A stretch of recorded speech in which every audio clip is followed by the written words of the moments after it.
სიმართლე მითხრათ, ხაჭაპურის გამოცხობა ყველა მიცით და თუ გამოგდით, დამიკომენტარეთ. იმიტომ გეკითხებით, რომ რამდენჯერაც ხაჭაპურის ვიდეო დავდე, იმდენჯერ დამიკომენტარეს. ის რა გადასაღებია, ხაჭაპურის გამოცხობა ვინ არ იცის? მე მაგალითად რამდენიმე წელიწადია რაც ვისწავლე. მთელი ცხოვრება ხო ვერ მეცოდნება ვერაფერი. კარგი, გვეყოფ ახლა ლაპარაკი. ვისაც გაინტერესებთ, იმათ გეტყვით. რა ვიცი, იქნებ ყველა მაინც არ იცოდეს. დაგჭირდება კილო ნახევარი ფქვილი, 900 მილილიტრი თბილი წყალი, 25 გრამი მარილი და 10 გრამი მშრალი საფუარი.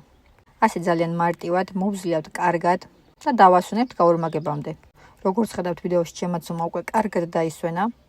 ახლა გავყოვ და თითოეული გუნდის წონა იქნება 350 გრამი. დარწმუნებული ფორმის მიცემა ყველა მიცით, მაგრამ მაინც გადავიღებ, ასე ძალიან მარტივია. გადავიტან სასურველი რაოდენობის შიგ-თავს და მივცემ ნავის ფორმას. ხო ასე ქვია. შემდეგ გადავაბრუნებ და გავჭრე შუაში დანით. გვერდებზე და ზედ უკვე აღარაფერს აუსმევ, რადგან მინდა რომ იხრაშუნოს. გამოვაწყობ წინასწარ გახურებულ ღუმელში ზედა ქვედა წვით. ჩემს ღუმელს რაც ქონდა მაქსიმალური იმ ტემპერატურაზე ვაწყობ. მოკლედ მზაობას მიხვდებით ფერით. გარედან ხედავთ როგორი ხრაშუნა ქერქი გამოუვიდა. ამ რაოდენობის სომისგან გამოგივათ ზუსტად 7 ცალი აჭარული ხაჭაპური. მაგრამ მე ყველა აჭარულს არ ვაკეთებ. ნაწილს ჩვეულებრივ ხაჭაპურს გამოვაცხობ, ნაწილს კი პიცას. ყველაფერს უხდება ეს სომი. აი ხო ძალიან მარტივია რომ შეხედავ, არაფერი განსაკუთრებული აქ არ ხდება, მაგრამ არიან ადამიანები, ვისაც არ გამოვსდით.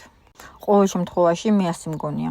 ხო და რაღაც მარტივი უფრო მარტივად რო აუხსნათ ერთმანეთს უკეთესი იქნება. მე ასე მგონია. ამიტომ თუ ჩემი ვიდეოები არ მოგწონთ, უბრალოდ შეგიძლიათ არ უყუროთ, არავინ გაძალებთ. ვფიქრობ უკვე ცუდი კომენტარები ჩემთვის აღარაფერს ნიშნავს, მაგრამ უმჯობესია მაინც არ დაუწეროთ ერთმანეთს ცუდი და უხეში კომენტარები.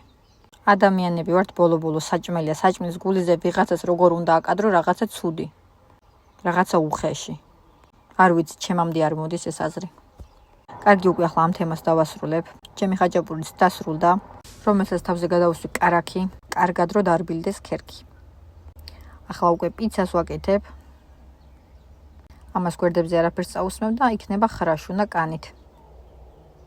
კარგი, ახლა წავედი და გემშვიდობებით. ყველას წარმატებებს და ბედნიერ დღეს გისურვებთ. ახლა ხო იცით რა უნდა გთხოვოთ. თუ მოგეწონათ ვიდეო, გაუზიარეთ სხვას და სურვილი შემთხვევაში დამიტოვეთ კომენტარი.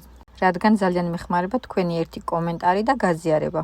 თქვენთვის შეიძლება არაფერს ნიშნავდეს, მაგრამ ჩემთვის ძალიან ბევრს ნიშნავს. კარგი, კარგად იყავით. გემრიელად მივირთვით.